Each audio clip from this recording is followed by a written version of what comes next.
Hello and welcome to the Broad Street Hockey Podcast Trade Deadline Edition. I'm your host, Ryan Gilbert. Joining me, as always, is my co-host, Joe DeMarini. Joe, I'm live for the third time today, second time for you. How you doing? I'm good. Trade deadline. This was a big one, not just for the Flyers. I've still got Trade Center running on the TV in the back, so if you see me glancing over my shoulders to see if there's any buzzer beaters coming through, Brad Marchand to Florida. That's just crazy. God, Brock Besser staying put, Raquel staying put. What a deadline. Yeah, crazy deadline there. Marchand, after the 3 o'clock buzzer sounded, we were like, all right, Friedman tweeted it out. Marchand could be going to Florida. I don't think there's a return announced yet there. Not yet. Mikko Rantanen finally did agree. To an extension with Dallas, got sent there for Logan Stankoven. Two first-round picks, Carolina. 2 firsts. Yeah. Josh Norris, Dylan Cousins swapped along with some other pieces. Brock Nelson to the Islanders last night for a first-round pick and a pretty good prospect in Callum Ritchie there. Yanni Gord, Borkstrand for 2 firsts and a second. Like a lot of big pieces moved at this deadline, and one of these major trades on TSN Trades Tracker is the Flyers trading Scott Laughton, a 2025 fourth-round pick, 2027 sixth-round pick for Nikita Grebenkin, and a conditional 2027 first-round pick that is top 10 protected. So Flyers get the first-round pick for Laughton plus a prospect who, the more I read about him, I was just watching some highlights before we started, the more I see of him, the more I like him. And I forget if you asked me or Kyle said, would you rather have Minton or Grebenkin here?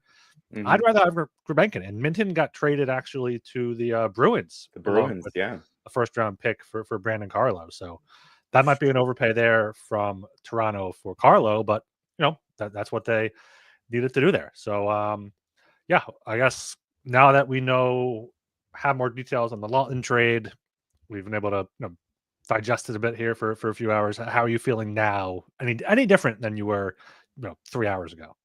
No, I'm pretty pleased with that deadline. I think the moves that needed to be made were made. We got Laughton out of here for a first. That's great. Erik Johnson goes back to Colorado. That's a nice story. Yeah. And Andrei Kuzmenko, who was kind of a throw-in, we got a third-round pick. I'm happy with that.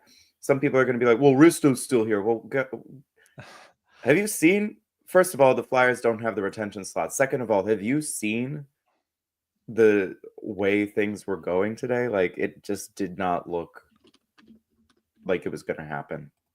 Are you mad that Risto's still here? Or are you just like, it's fine? No, I've been wanting Risto to stay. I think his value is only going to get higher. His contract is no longer a liability. I think it's an asset. It's getting there. But yeah, it's a happy hour. We didn't go over our beverages on air. We went over our beverages before going on air. So Joe, what exactly are you drinking here? I am enjoying a Pisco Sour because tonight I am having Peruvian roasted chicken, and I thought, well, I better make a Peruvian cocktail. So that's what I went with. Yeah, I also have the very fancy Miller High Life here. So two fancy beverages for two fancy gentlemen here on the Broad Street Hockey Podcast Happy Hour. A shout out to everyone joining us here live in the YouTube chat. Shout out to everyone listening later. Make sure you subscribe to the Broad Street Hockey YouTube channel. We're getting up there, getting close to 700. Didn't quite get to the Scott Hartnell haircut level at 1,000. But, listen, no hating on High Life. Quiggs and I had a couple of those last night. So, High Life is a grand old beer.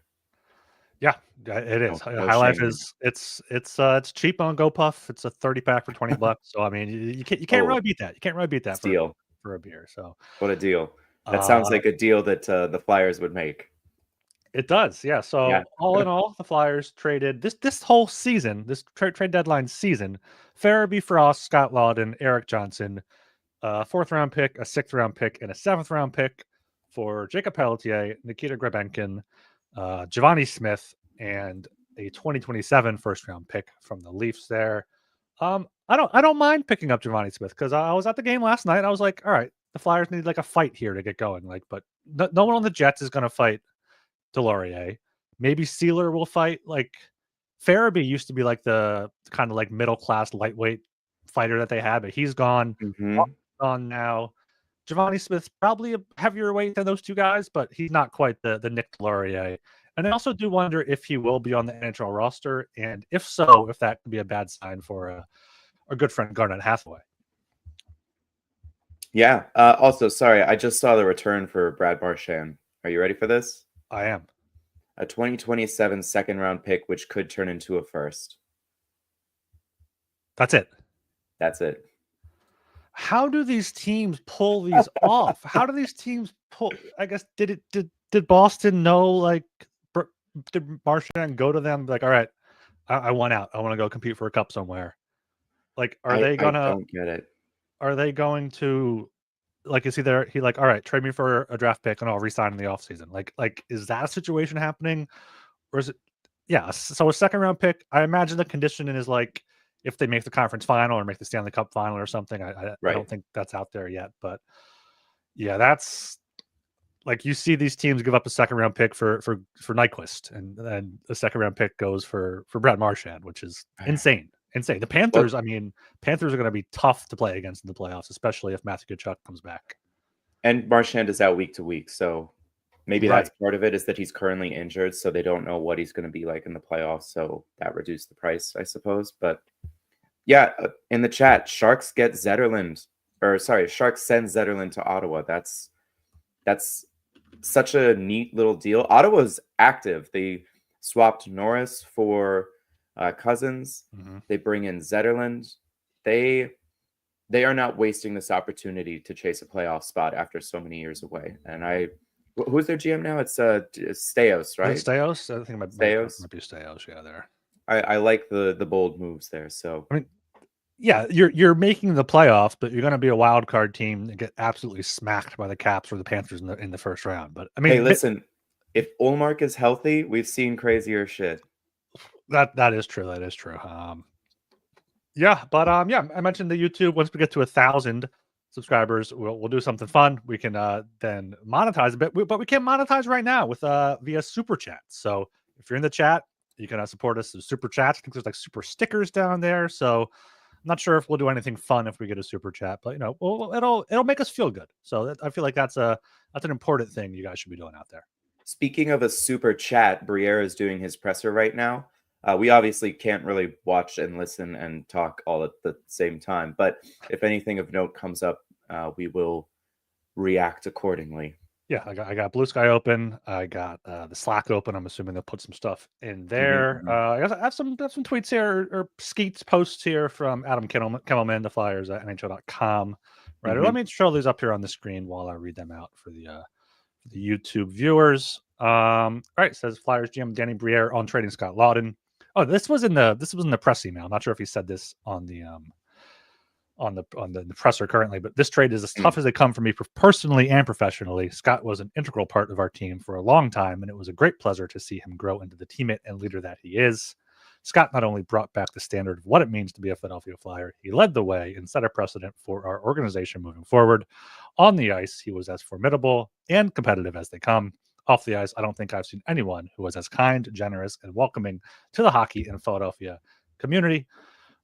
Speaking of a great pleasure to see, we have Jacob Russell once again live from his car. Jacob. I'm in the mobile broadcast studio once again. I have AirPods this time. Fun fact, if you want to broadcast from a car, use the wired ones. The microphone is much better. But I have the AirPod. You sound the same. Okay, that's good. At least you sound good. The AirPods mics are, sketchy. Yeah. Is it sunny up there in Toronto? You got the shades on today. I do. It is sunny. It is actually sunny. Actually, it's because for the first time in 3 months, maybe. It's because the future is so bright that you got to wear shades. That's really I know. That's fantastic. That's why we pay you the big bucks, Joe. The big buckaroonies. Yeah. Apparently, Briere said it was preferable to get a first in later years. So, I mean, yeah, Flyers didn't get a first this year. Not even next year. But yeah, kick that can down the road. Get some flexibility. That's what you want to see. Twofold. Number one, yes, I wanted picks way down the line as well. Number 2, apparently the 2026 draft is stacked and teams are a little bit reticent to part with those firsts at this point. So yeah, but I'm happy with the 2027 pick. You can flip that at the deadline in 2027 for something that might help a really good Michkov playoff push. You never know. Yeah, Flyers could be buyers by then. So yeah, definitely a good point there. Jacob, this is your first time here on the stream live today since any trades were made. What are your thoughts overall? Thoughts on Kuzmenko? Thoughts on Lawton? What do you got?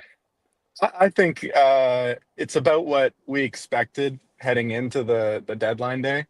In the weeks leading up, I kind of thought the Lawton return was going to settle around like a second or a third. A second and a third from Toronto. But eventually we did see that interest grow from the Leafs. And Briere is able to get, Grabenkin, who is a really interesting prospect in my mind, not only because of his associations with Michkov, but just the fact that he is, this big mobile force who really wants to make himself present out there. He's kind of a whack job in the bottom 6. And I think he has some sort of utility for the future as a different sort of dynamic to bring to a team that has a lot of the same sort of stuff right now in that middle 6 area. And you get that first round pick, which is, that was the minimum I think we thought was acceptable going into the deadline regarding Lawton. And you end up getting that from the Leafs, and who knows when that pick conveys, maybe they are a bit worse than they are now. Who's to say? And it moves up a little bit more. But regarding Kuzmenko, I'm kind of surprised that Briere even got anything for him at the deadline. I thought it was going to end up being like a 6th or a 7th, something really non-consequential. So a third is at least something you can put on the mantle. It's another asset. But yeah, I'm pretty satisfied with what Briere did. I don't really see how you can have a negative view of it unless you were dead set on having Risto moved, which I think is just kind of a fool's errand at this point. I think that's more of an off-season deal to make. We saw some big defenseman contracts get moved, but all of them had more like cachet than Ristolainen, I think. So I can understand why it didn't come together today. Quick note on defenseman, Eric Johnson. Briere says that trade was more of a favor to EJ than anything else. And that's another element of today. Briere got the trades done that he really should have gotten done. And he also did a solid to all of his players that he traded. Lawton is from the Toronto area. He's back in Toronto. EJ was contemplating retirement at the beginning of this season. He's now with the team that he won a cup with and will probably retire and have. Kuzmenko, I don't know, sure, you were here for a month and you did well. Here, go play on the West Coast, soak up the sun in LA. So that bodes I don't think well it's for the future ever too, you're ever doing someone a negative when you send them to play in LA. No, you're doing unless you're one of those taxes guys who get really into taxes. Or you're Mike Richards. Mike Richards, Jeff Carter, then you're punishing it. Yeah, okay. Well, that's a different. Oh, they had a different issue. They enjoyed it just a little more than you probably should have. Yeah, seen stuff on apparently the Kuzmenko trade came out of the blue for Briere, and they had the Leafs prospect as a target, which makes sense because I think him and Michkov, I'm not sure if they've been teammates before on youth teams, but they're apparently very friendly there. Yeah, and a good comment here in the chat from Mr. Bone 99 saying Giovanni Smith is puzzling. Same guy that went after Michkov. Yeah, he's the guy that went after Michkov on the not opening draw, but a Sunrise face-off, and then Eric Johnson came in to fight him. So now those two guys are traded for each other, which is an interesting thing there. But building some goodwill with the organization, showing the not even necessarily culture change, just like growing of the culture, keeping that culture together. We're like, okay, we're going to do right by the player. We're going to do right by Eric Johnson. We're going to do right by Scott Lawton, sending him home. If you want to come here and stay, we'll do right by you and extend you. Like that's hopefully going to pay off down the road when we have some big name free agents that might want to come. Yeah, I'm here for it. Like they always are like, oh, once a Flyer, always a Flyer. This is a family. we're going to trade you. You're not going to be here, but we're going to make sure you land well. So Yeah. if everyone's like, oh, they're scaring away free agents, it's like, no, they might be working well on that front. Yeah, Yeah. I think the Lawton thing especially is it's good to have, because there was probably that's probably the only place he would prefer to go if he was to leave Philly, if he Mhm. was to actually leave. Yeah, It was going to be Toronto. So I think that's good for him as well. I have to imagine that, like, if it's true that a bunch of other teams were circling on Lawton, the ask for, like, the Flyers wanted to send him to Toronto to do him a solid, and if Toronto didn't step up, they'd just trade him to whoever had the best offer. But you know, it worked out for the best. But I wonder if Winnipeg had stepped up with like a first, another prospect, and like a second round pick, Flyers would have been like, sorry, Scotty, you're going to Winnipeg. We can't wait on the Leafs to come around on this. This is where we're going. I don't know really who the Jets have besides Brad Lambert, though. That would have been a potential prospect. And Brad Lambert's too good of a prospect, I think, for them to give up for Scott Lawton. So getting this Russian winger, I do like. The complaint you can have about Risto is like Carlo got a first round pick in Minton, and like he's at 3 more years for 4.1 million. Does have a better track record playing in the playoffs and whatnot. But like if the Flyers retained a bid on Risto, maybe they could have got similar from Toronto. But I just wonder if no, because we heard reports that they asked about Fraser Minton, so I thought maybe like they weren't high on him, but I don't know. Maybe the Leafs wanted Carlo and didn't want Risto. Yeah, I mean, they can trade him in the summer and retain on him after the Kuzmenko retention slot comes back around. Like, again, the Flyers were not compelled to trade Ristolainen. He's not a pending free agent. You can make this move at any time in the next like 2 years. So, but if he gets injured, injuries are freak accidents. Like you can't operate under the assumption that a guy's just going to be hurt.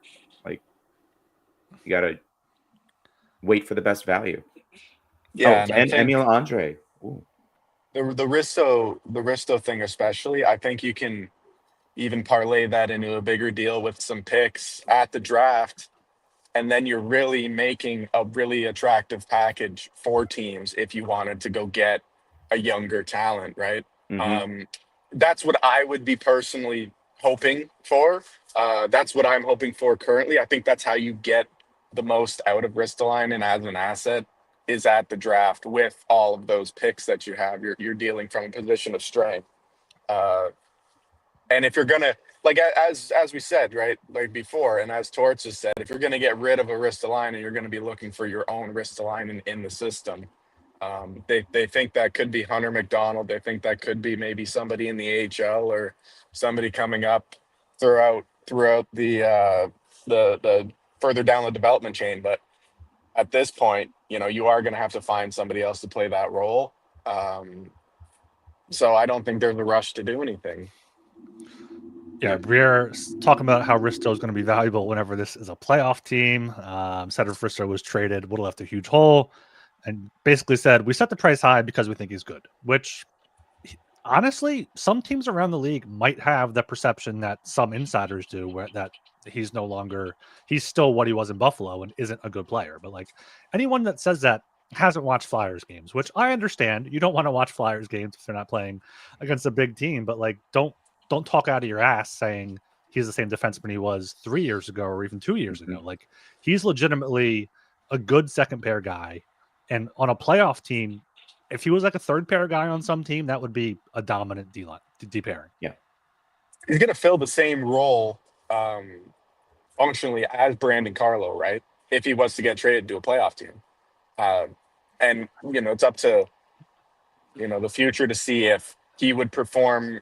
We'll never know if he would perform at the same level as Carlo will or has in the playoffs, right? Because he's never been there. Yeah. But at the same time, he would be in that same role if the Leafs traded for him. So, I mean, if you think he's still just some bum who is the pylon and scores 0 points for 4 months out of the year, I mean, it has the narratives have shifted around him the past 2 seasons at minimum. Yeah, we have our first super chat here from Kay. Jacob direct quote. really attractive package. So really attractive package. That's a direct quote there from J Dog right fair. there. That's fair. Shout out K there for the super chat. Keep those coming here. Keep those coming for any any direct quotes you may hear. Going back to the Russian winger. I mean, looking at the Flyers roster, they don't have a lot of big guys. Like Sean Couturier is 6'4". Then you have Noah Cates 6'2", Hathaway 6'2", but like Michkov is under 6 foot, Brink's small, TK is like 5'11", Forster's like 6'1", I think, but like Pelletier's small. Yeah, you get that big winger that you can use in the middle six, like you said. Like that's someone who I really want to see him come in, put him and Michkov on a line together, maybe Couturier in the middle, and see what they can do. Yeah, I'm into it. I really like Grabankin. Yeah, we've got all the Russians. Michkov, get Rabankin. I would love. I mean, I know he's fallen down the boards quite a bit, but I would use a late first round pick on him just to make sure you get. Ryabkin. Whatever his name. Yeah, Ryabkin. I don't know. Yeah. Look. I mean, what we've got Grabankin now. We've got Michkov. We had Kuzmenko. We've got Zamula. We've got Fedotov, Koloslov. Yeah, we almost didn't have Zamula. Zamula apparently was being asked about by a few teams, or unless Steve Dangle just started that.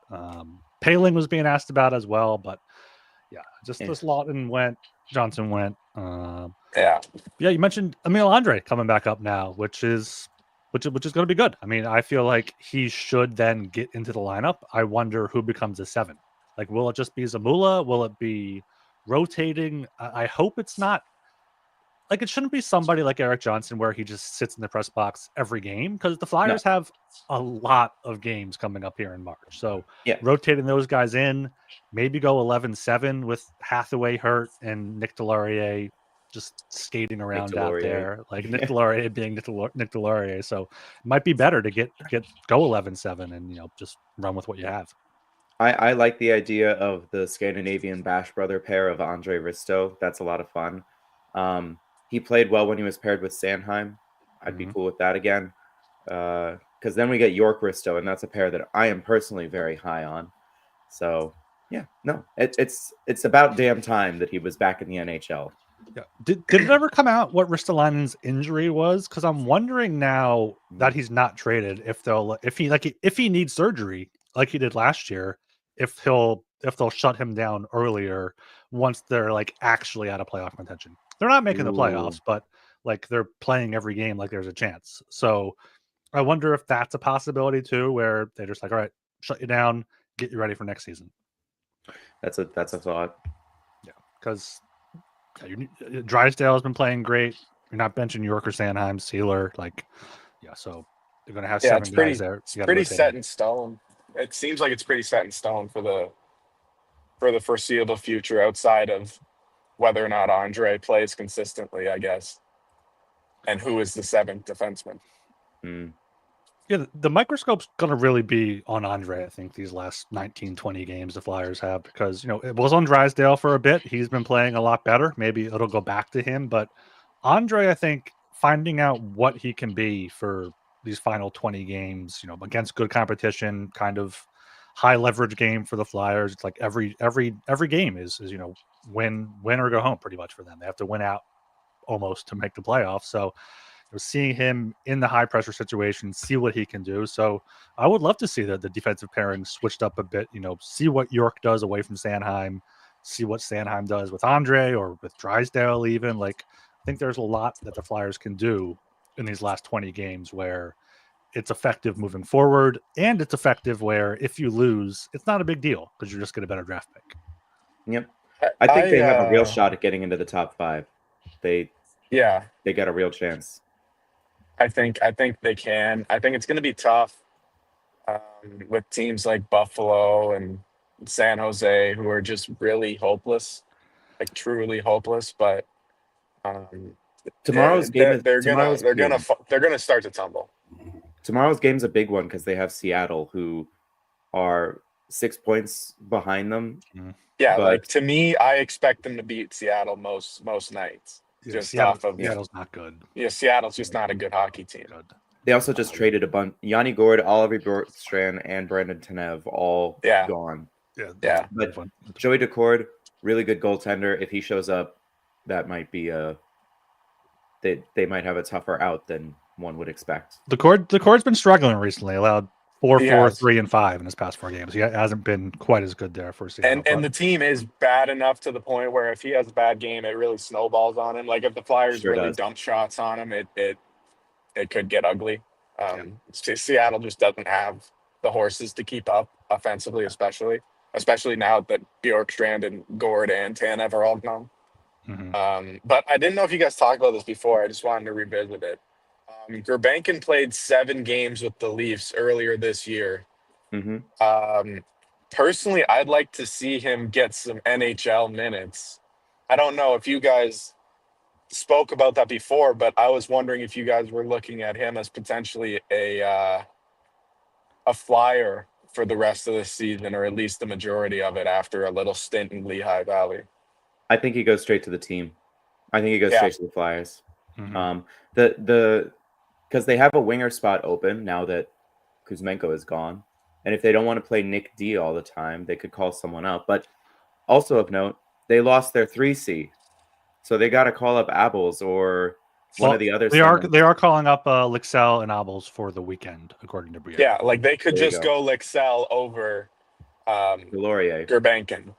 Or Delorier, Yeah, because you have Abels replacing Lawton, I guess, in the lineup, and then so that's what I'm saying. You have to replace Kuzmenko. Yeah.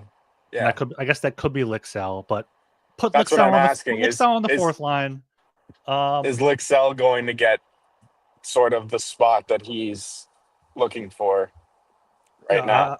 I personally want to see him in the NHL. The Leafs really liked what they saw from him in his stint. The only problem was he played a handful of minutes on the fourth line and never really got a chance to do anything because he was playing with Ryan Reeves and I don't know, David Kampf or whoever was on the fourth line with him. And there's just nothing there. But he did show some good traits. He's wild out there. He'll throw hits. He'll endear himself to the fans really quickly if he gets a chance to play, I think. And I'd rather see him than more Nick Delorier minutes where it's just, he kind of looks like a guy I play with on Tuesdays. Yeah, Nick Delorier you got to get him out. Maybe getting good spots, but it's just like, he's just shooting at the net. It's not like he's trying to score on the goaltender. He's just trying the puck. He's going forward. The puck's going forward, basically. Yeah, he's just trying to stay between the puck and the net at all times. That's it. Yeah. So no, I think Gurbankin has to go to the NHL. Maybe he's a healthy scratch a few times while he gets acclimated. But I mean, a back-to-back tomorrow and Sunday, I'd be surprised if he doesn't play in one or both of those games there. I think he just goes straight on a line with Michkov. Not sure if you put Couturier between them or Paling to give him some speed because Abel is going to be on the fourth line. Well, you don't break up the Cates line. Sean Couturier looked bad last night, and he's one of my favorite players. He looked bad last night. So I think they might want the speed of Paling. I think Paling with him might be the play. The center probably has to be Couturier because you don't want to break up the Cates line. So it probably has to be Coots. And I guess you give him more chaotic options on the wing and see if that helps his offensive game because I don't know. Sometimes he looks disengaged on offense nowadays. I don't know. It's strange with Coots. Sometimes he looks like he's just sort of ushering the puck around. He's not very aggressive with it when he's not looking good. Yeah. He's not being assertive in those high danger positions as much as some other players. So maybe that jump starts him with having two guys on either side of him who are out there wreaking havoc. Maybe that helps out. Yeah, I hope you keep the Cates line together. Just keep that line together. Let them grow a little bit as a future third line, second line, maybe. Forster, I think, should move up at some point. But then you have Abels with who's on the fourth line? Pelletier and whoever else. Lixell or Lixell, put Lixell down there, and then Paling or Coots with the Russians, and then you have Tippett and Konechny with the other center, either Paling or Couturier. And that line was good. Abels, Carleche, Abels, and Lixell is basically an AHL All-Star game first line. It's the lap line, LAP, the PAL line, ALP, lap, whatever acronym you want to order it there. Yeah, I think that has to. Thomas threw in the Slack potential AHL playoff line of Grebenkin. I didn't even look at that. Jet into Amala. He just threw that in there right now, which would be insane. Cool. That would be really good. Shout out to Jared in the chat. He's going to be there at the game tomorrow. I believe he's the one that said in our Discord that he got seats for warm-ups in like the penalty box or something. So that should be really cool for him as well there. Jared also tried to call in a few days ago. I think it was yesterday. Did not work, but I am hoping to get that better for right now. I'm going to try organizing that, and you guys can call in while I welcome on Kyle once again. Kyle is back. He was with me for the first 2 streams. Kyle, are you feeling okay after that Scott Lawton video you put together? I still got a little bit of work to do. I got some stay tuned, fans. There may or may not be copious amounts of saxophone squirtle. Oh, hell yeah. I forgot about that. I mean, that's Lawton's playlist. Yeah, I'm happy with how it's turning out so far. I got a little bit of work left. I wanted to take a little editing break, and I had you guys on in the background, and I mean, I had you muted for a while. I mean, what's the general vibe of the room? Are we optimistic? Good Are we vibes. happy? We're happy. I mean, I wrote my grade article, came out around 3:00. Like I gave Kuzmenko trade a B. I gave Lawton trade an A. We love the Gromaikin kid. He looks like he could slot right in. I'm a big fan, personally. Yeah. He's I'll be interested to watch more. I know Thomas was talking about maybe doing a little bit of a highlight watch later. So I did like a very cursory, YouTube Gurbenkin highlights, and of course it's all about the paycheck line. Honestly, when we traded for Kuzmenko, I was like, wait, is it the back check, forecheck, paycheck guy? But alas, we got him anyway. I think overall it seems like a happy Flyers fan base, and depends what website you're on. Come on now. Yeah. Well, you can't please everybody. No. I did purposely earlier. I got a coffee and I got nice. Bud Light purposely because Scott Lawton is now royal blue with the Toronto Maple Leafs. With the Buds. They call them the Buds up there. Do they not, Jacob? They do call them the Buds. Yeah. See? It's all about the Buds. All about the Buds. Just being very deliberate over here. I love that. Yeah, there's not more like a Molson or Labatt, but I do love a Molson. Yeah, but... I actually hate Molson Canadian. Oh, not very good. I'm not a Molson Canadian guy. No, I can't drink Miller High Life anymore, though. Why not? Oh, yeah, you know why. Why are you talking shit on my Miller High Life? I love High Life. I can't say that anymore, though. I have to. You had a bad night. Stand strong in solidarity. I have to choke down Molson Canadian. Actually, Moosehead is good. Okay. I'm a Moosehead guy. I have had Moosehead before. Moosehead is good. That is a pretty good. Moosehead's Canadian. Pretty good cheap beer. They're out east. We should do a beer pod. It's almost a beer pod. It's almost blind time though. It's happy hour. It is happy hour on the East Coast. It's happy hour, and Jacob's driving to work. 5 o'clock somewhere. Yeah. This is actually the worst part about working. This is the worst part. Yeah, this is the worst part. It's around 5 o'clock, and you just, I'm going into work, and it's like it's actually sunny out, and I would like to have a beverage or two. But Well- no, this is not how it's going to go until They don't let you. 2 They don't let a.m. you drink on the. They don't let you drink on the job in Canada. No, I've been working on that. They haven't budged yet. I haven't budged on that yet. Also, oh, nice. Love that sound. What happened to the Vegas Golden Knights? They tweeted out "Hi" 10 minutes before the deadline, and They then fooled you, nothing. didn't they? So did they not do anything? Because I I've think been they just fooled editing Joe. Maybe they think they were in got on me. Marchand. Has there been any addition to that Marchand return? I'm not sure if you guys, Kyle and Jacob, saw the Marchand return. I did not. I did not. Apparently, it's just a second-round pick that might become a first. What? Yep. Oh, that's bad. That's bad. I mean, it's really bad. They're gonna burn down Fenway. Listen, I'm telling you now, on March 7th at 4:47 Eastern time, Brad Marchand will be a Philadelphia Flyer next season. Oh wow! Hot I- take.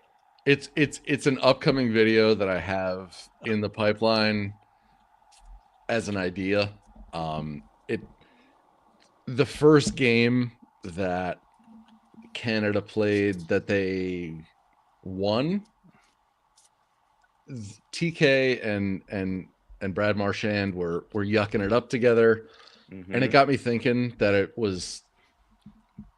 I'm extremely in favor of it. Like I know that Brad Marchand is hateable, but to me he was hateable in 2012, 2013, and since then he's like, to me, my perception of him has only gone up. I know, like, if we had a player on our team in the playoffs who licked an opponent, I mean, come on. That is peak troll Philadelphia. You hate us and we don't care. And he seems like a legitimately good dude. And we've just traded the locker room glue guy, and Brad Marchand is the locker room glue guy. Like, if there was a draft for simply who's the best culture locker room guy, Brad Marchand would go top 5. Yeah, I've wanted Marchand on the Flyers ever since that piggyback with Travis Konecny. I want them to sign Marchand, sign Sam Bennett, run a Marchand Bennett Konecny. Oh my line. god! Could you imagine that? That'd be so good. That'd be so good as a top line. That would be hilarious. Especially under Torts. Be impossible to play against. Impossible. I'm just gonna get my last word in before I actually go to work. Hit us. No, but the Marchand thing I think is interesting because it just seems like if he's going somewhere else, it seems like he's not going to stay in Florida for some reason, you know? No. It feels like he's going to end up, whether it be, I don't know, say the Rangers or the Flyers or even, I don't know, Habs. the Penguins, if The they Habs. were that, yeah. He's gonna go to a place that is equally as accepting of a guy like Brad Marchand, you know? And I feel like Philly is that place where he would be loved in a comparable way to how he was loved in Boston. So it would be so fun to see it, wouldn't it? It would be so weird to see him like on a line with Konecny. But it seems like they both really, you know, took a liking to each other, and they're both really similar players. So I'm not exactly surprised. Yeah. And not to give away the farm on sort of my thought process behind it, to not just, you know, make a video about like, oh, wouldn't that be fun? But like, legitimately, like, ever since we signed TK to the extension, the hope was, okay, we've signed TK, and the goal would be, man, wouldn't it be great if we could get TK to age like Brad Marchand?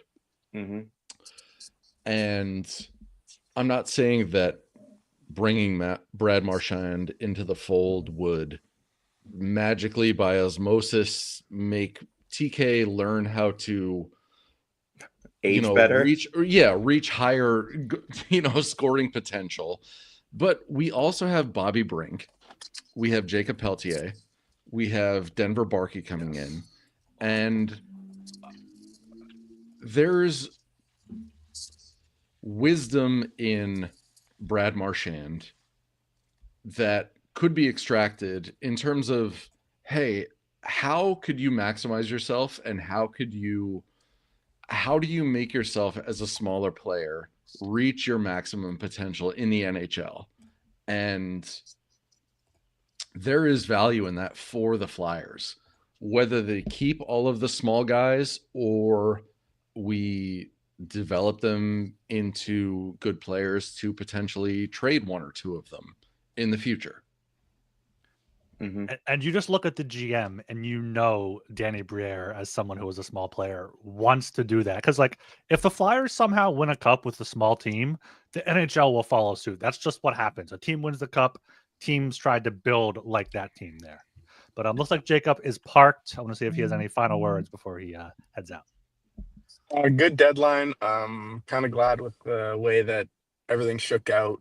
I think everything sort of went as to plan, and have to see what happens next. But you guys enjoy the rest of the time talking. Thanks, everybody. Yeah, and have a good Friday, everyone. Thanks for joining us, Jacob. Good stuff there. TGIF. Live from Toronto, the new home of Scott Lawton there.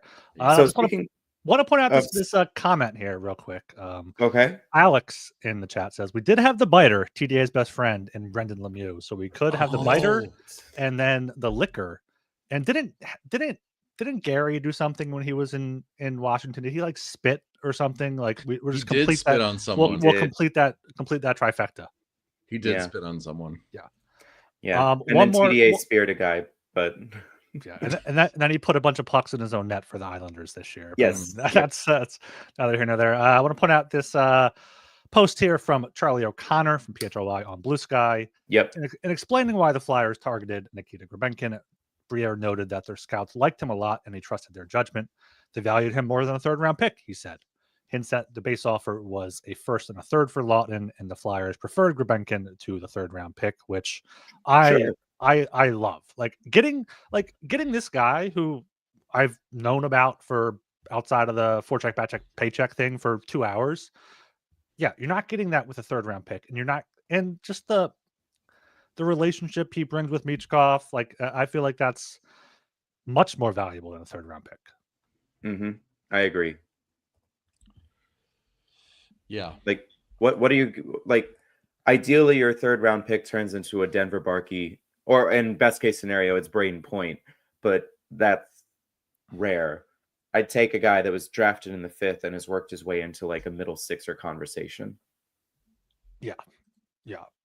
One big thing that happened today that's kind of Flyers adjacent, but probably wasn't going to ever happen is Wyatt Johnston signed an extension in Dallas. So that's one big game hunting target off the board.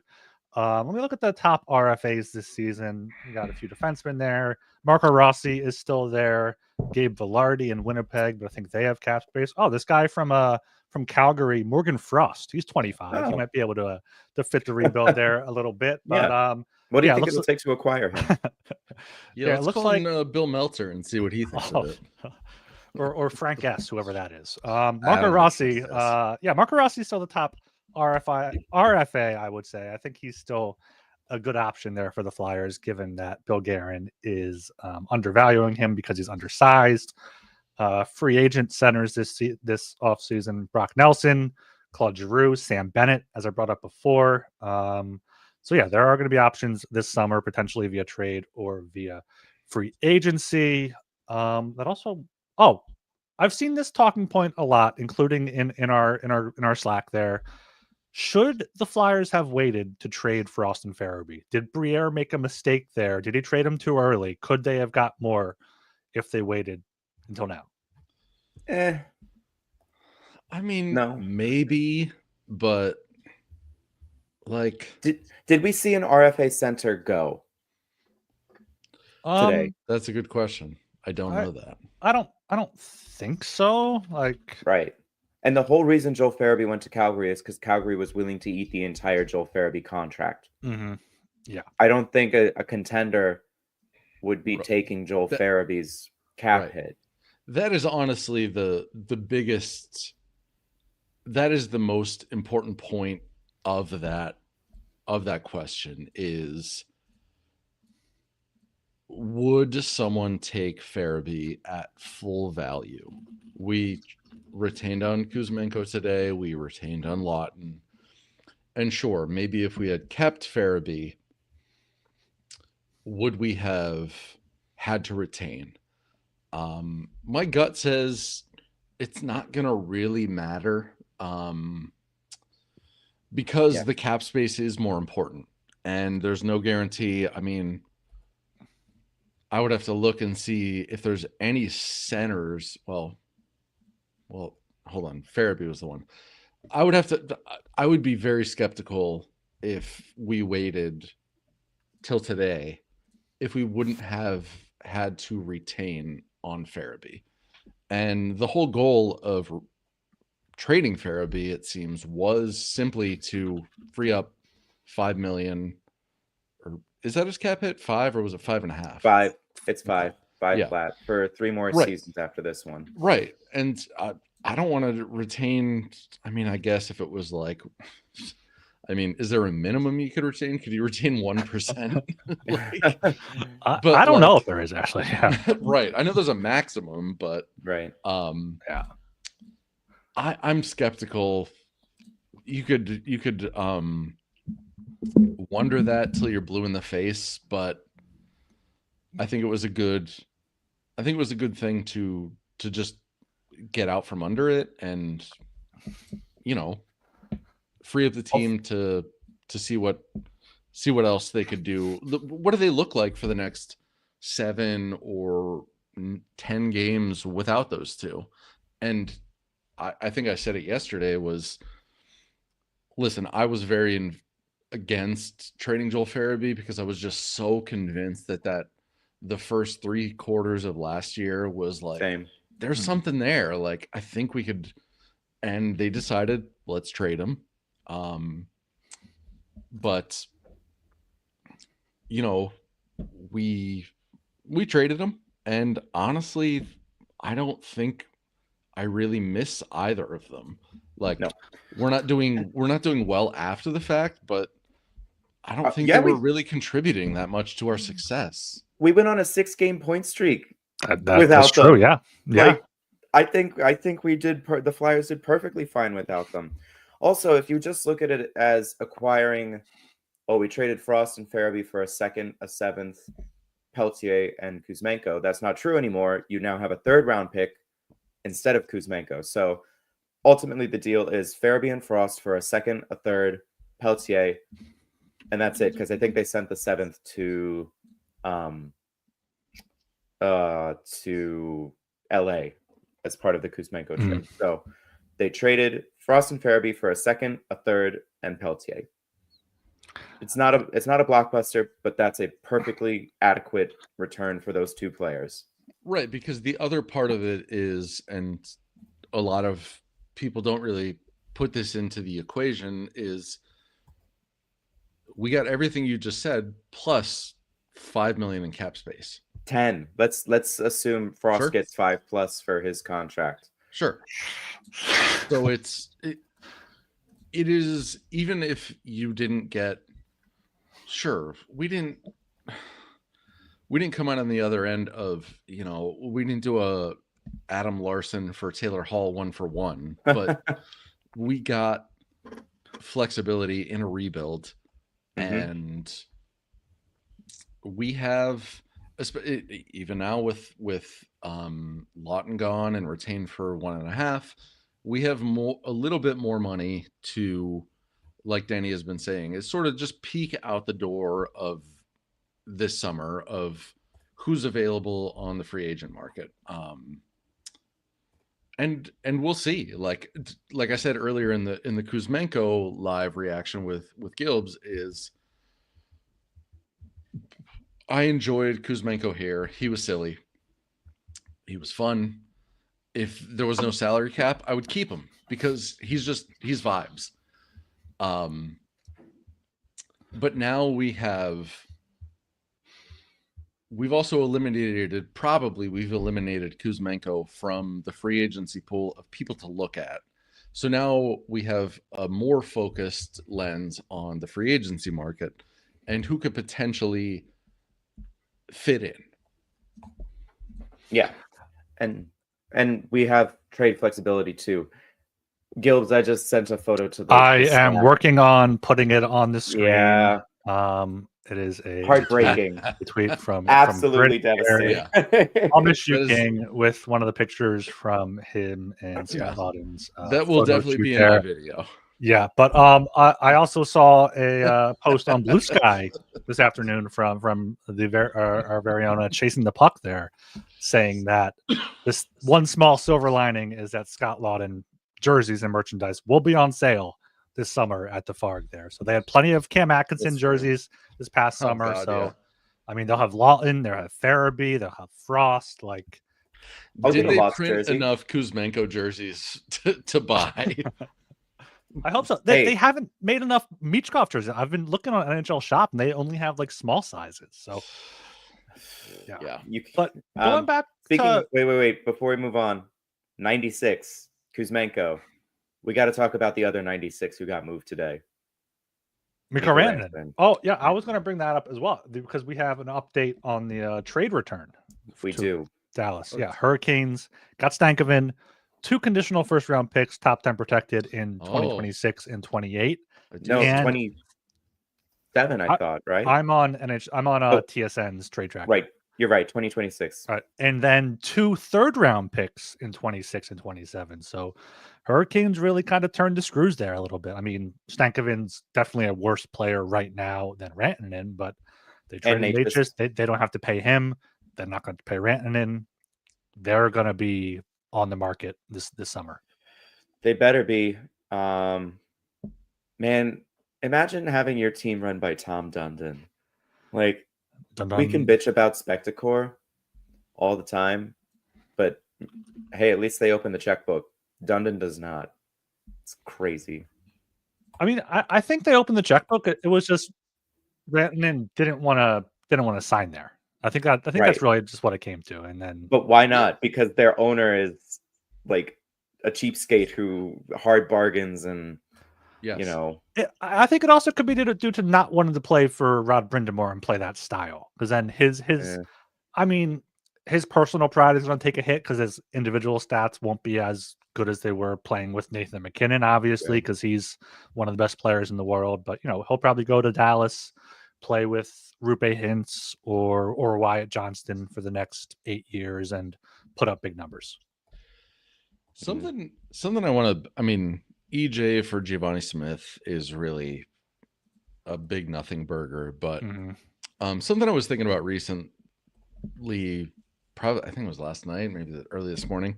I was laying down to sleep last night, and I saw the Friedman thing about Rantanen to Dallas. So I couldn't fall asleep.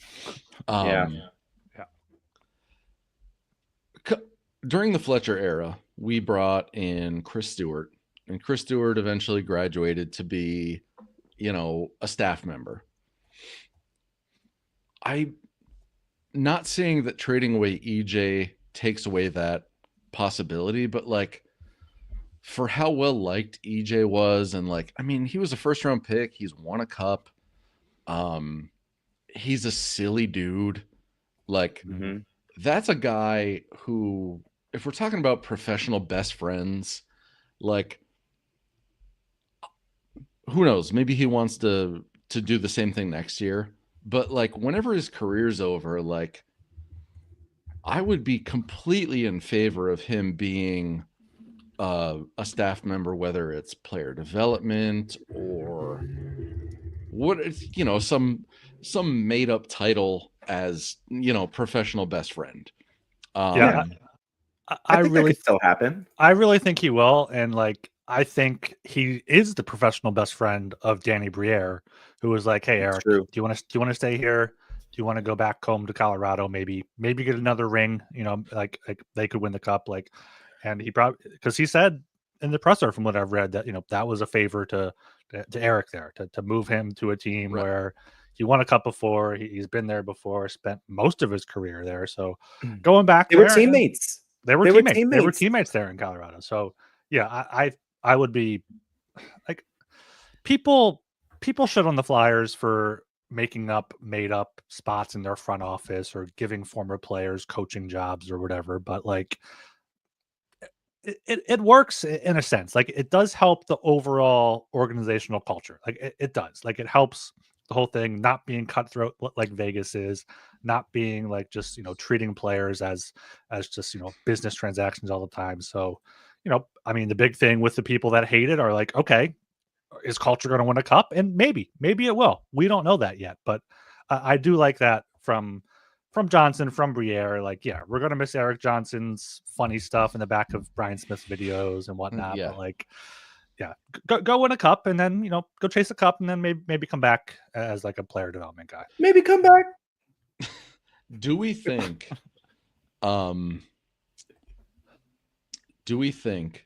that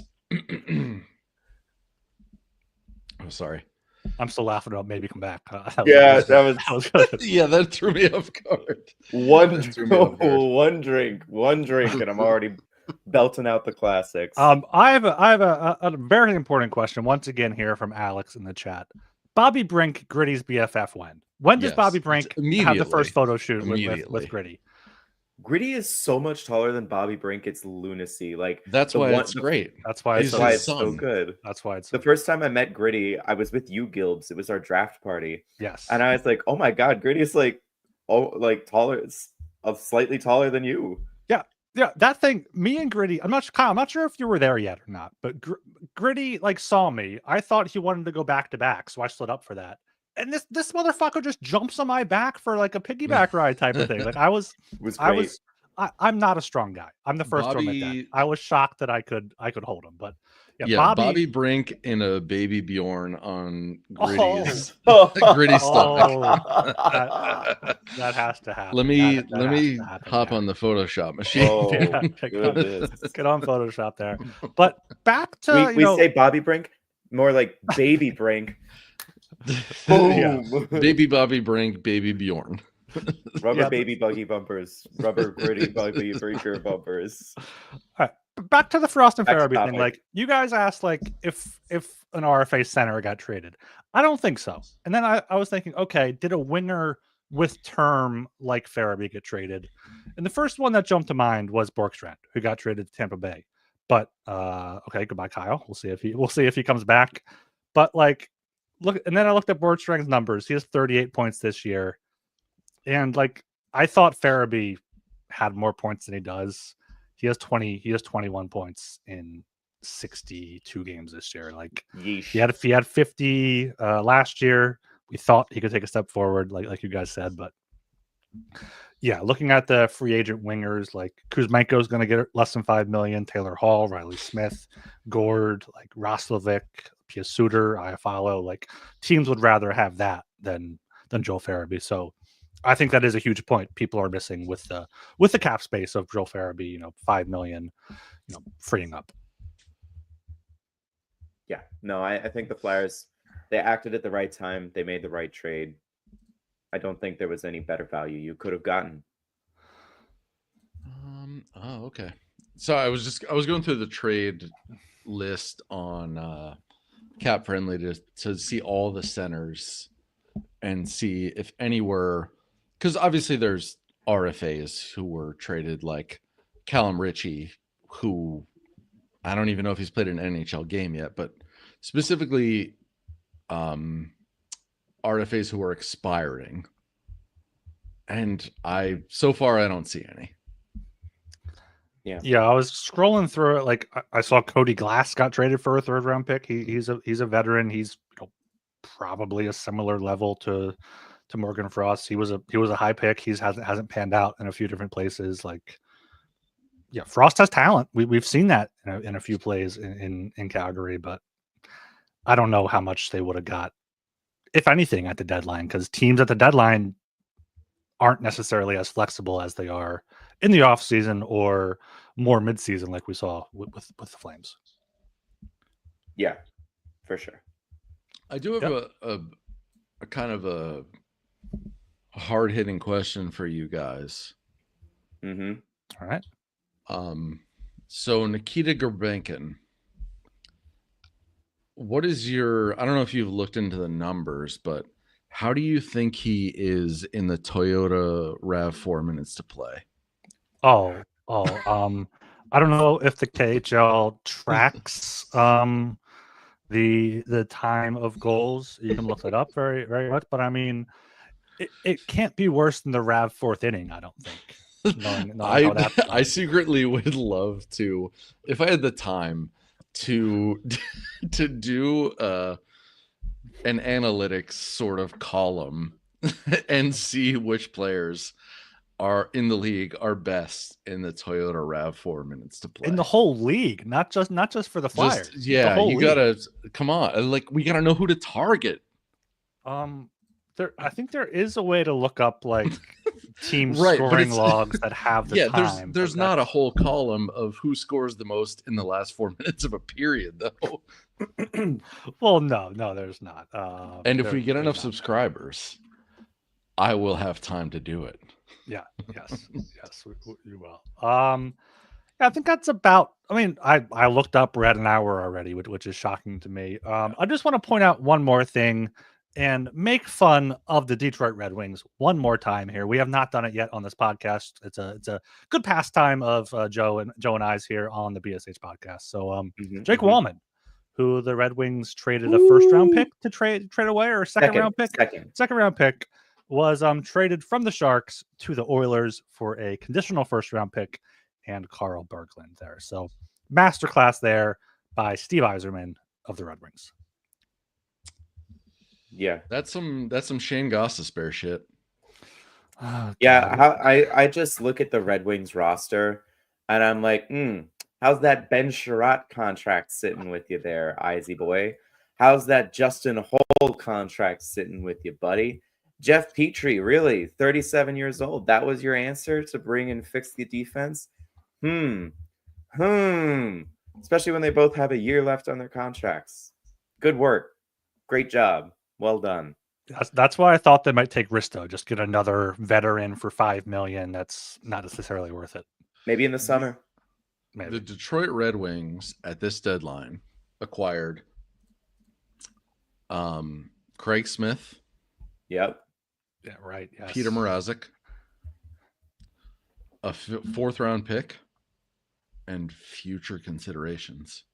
That's a team going for it. It's just team going for it. It's just such the red hot Red Wings. Hey, like, go Ottawa. Go Sens. Yeah, go Ottawa for this G. season. For this season, go Columbus. That's a good story there. So are we all rooting for the Leaves now that Scooty Lutz is on the team? I mean, we can. We don't have their pick this year. I am. Yeah, sure. Why not? I rooted for the Panthers when Drew was there, and now I like actually watch the Panthers. That worked out well. Fun. That worked out for the Panthers. Yeah. Yeah. I mean, what the hell do I care? Like, I don't have rooting interest. Like, let's go Leaves. Yeah, sure. Do it up, Leaves. You got one final year with Marner and Tavares there, and they went all in with this Lawton trade, and then bringing in Carlo too. So, Toronto might be our secondary team, maybe for Jacob and Thomas there up there in the Great White North. Alex in the chat says, now that Marchand is a Panther, I fear the Leafs are going to get swept in the first round. That's actually a very good point. I made the joke that the Cats got the Rat King, and that is exactly what we're doing. They've got 2 rats. They caught 2 rats. Yeah, well, that Atlantic division is going to be very important. Like, you have the Panthers, Leafs, and Lightning separated by 3 points. I'm so excited. 2 of those teams are playing each other in the first round. And whoever wins the division is going to play the Blue Jackets or the Senators or the Rangers or the Red Wings. Like, it's going to be like a bye pretty much, like the Capitals last year. Yep. The Caps didn't do much. I mean, unless cap wages isn't updated fully, all they did was Anthony Beauvillier. Villiers, right? Yeah. I mean, But that's all they really needed. Why would you mess with what's working? yeah, they didn't Like, Yeah, need, it's they true. didn't need It's to true. add much. I mean, I was surprised they re-signed both of their goalies, but I mean, it's working for them. It's working perfect for them. So it does Plus, make sense. I don't know how the timing will work out, but if Ryan Leonard is finished with college, they could sign him at the end of the season and put him right into the NHL. Like, Not if he refuses to sign for them and says, I only want to play in Philadelphia. wouldn't that be nice? Wouldn't Yeah. that be awesome? There's some rumblings about that, I heard. Yeah, I've heard Some there was some rumblings. I think it might have been a trash truck, but it could have been Ryan Leonard just, doing Rumblings are- soaps down the street. I Yeah, am so excited because the Stars and the Avalanche play each other next weekend, and that is Oof. going to be so good. Round 1 is going to be insane. Absolute insanity. The West is insane. I mean, you got the Jets, maybe they won't choke. Central. You got the Stars, you got the Knights, you got Edmonton, you got Colorado. Like, that's over half of the teams there that could easily go all the way. I mean, and Frozen 4 is April 10th and 12th. So that's the very latest that Ryan Leonard will be in college. So that Keep could an be eye out for additions. keep an eye out for Alex Bump in that tournament. I shouted that I'm writing the preview for tomorrow's game, which is really difficult to do because I have no idea who's going to play. But I did mention that Lawton and Kuzmenko's departure does clear space for some of the new young guys to take a roster spot. And Alex Bump is at the top of that list for me. Yeah, even I don't know if you guys talked about it because I mean, even if we wanted Grebenkin in the lineup, did you guys talk about the fact that it could go the way of Peltier and take fucking 3 weeks? Oh, fucking God, I hope not. We didn't talk about that. I don't think it will. I forgot about that. Yeah. Yeah, I hope not. I know guess Charlie. we'll see. I know Charlie said he sort of heard there's basically 2 offices that deal with that kind of thing, and it's kind of just a toss up that you have no control over. Where it's if you look if it at gets sent to one office, it's quick. If it gets sent to the other, it's going to take forever. Yeah, and you look how it went with Peltier and Kuzmenko. Kuzmenko got here before or was permitted to play before Peltier, and he's Russian, so you would expect that Grebkin. I can't say his name anymore. But you would Grebyankin. You would expect that he would get here pretty soon. So, besides, honestly, if all of the NHL teams have to wait 3 weeks for their players, there's going to be like wild shit. Yeah, like you rarely hear about that at the trade deadline. It's only like these weird times. So I wonder if there's some sort of like agreement or whatnot that they can get them. But yeah, hopefully they get them Russian into the lineup. People are saying that's why Wayne Gretzky has been cozying up to Donald Trump is to make the trade deadline go smoother. You heard it here first, boys. You heard it here first, folks. Heard it here first. Also speaking of players that could make their NHL, AHL debuts this season, the Guelph Storm are last in their conference. They're not going to make the playoffs. Their final games are on March 23rd, so 2 weekends away. And then Jet played 4-5 games for the Flyers this season, so we can get up to 9. And Flyers have some pretty cushy matchups in their final 5 games. They got Montreal, they got the Islanders, they got, Ottawa, Columbus. Not very cushy, but then they end the season in Buffalo. So will be interesting to see if we could possibly get a Rubenkin, Luchenko, Michkov line for one of those games. Ooh, yeah. That'd be spicy. I could see myself making the trip up the Turnpike if Jet's up in Allentown. Yeah, if I don't know what the Phantoms are doing in the standings, but the AHL playoffs could be, they're bad, but too many teams make the playoffs in the AHL. Yes. They have a 563 point percentage despite only having 16 wins in 56 games. You have to be horrendous in the AHL to 28 not make the playoffs. Yeah, you have to be really bad because there's like buys and like it's weird there. So yeah. We'll get some playoff hockey. Probably see Kolosov down there. He's down there now. I'm not sure if Michkov will play, but you'll get Luchenko, you'll get Andre, you'll get possibly Grebekin. So yeah, you got some some excitement finally for the Phantoms, or as excited as you can be with Lappy behind the bench. For now. Yeah, Fingers for now. crossed. Fingers, sure. Yeah. All right. Any other talking points you guys want to discuss as a group, or anything else before we close this one out? Good deadline. That was fun. Good soup. Yeah. Good soup. Yep. Yeah. Good deadline. No notes. No notes, Danny. Yeah, keep an eye on the Broad Street Hockey YouTube for some great videos there from Kyle. There, he's going to be pumping those out. I'll have it up by I'll have it up this evening. I'm happy with it. I think everyone will be happy with it. So yeah, and I think we're going to be doing a live post game and potentially watching highlights of the new guys. Hopefully reacting to their Flyers debuts as well tomorrow on Saturday, 12:30 start. Bright and early, so we'll probably live around 3:30, 4 o'clock, potentially Sunday as well if that's when they debut. But yeah, keep it posted on the YouTube channel on the Blue Sky. And Joe, where can people follow you? You can find me at jfdmarini.bsky.social. And now that the trade deadline is over, I am deleting the Twitter app from my phone. My account is still going to be there, but I will not be checking it and I will not be looking at it. I am done. Please only contact me at Blue Sky. Yep. How about you, Kyle? Where can they find you? Oh, I'm in the old Blue Sky, chasing the puck.bluesky. Whatever. And you can find me on the old Broad Street Hockey YouTube channel.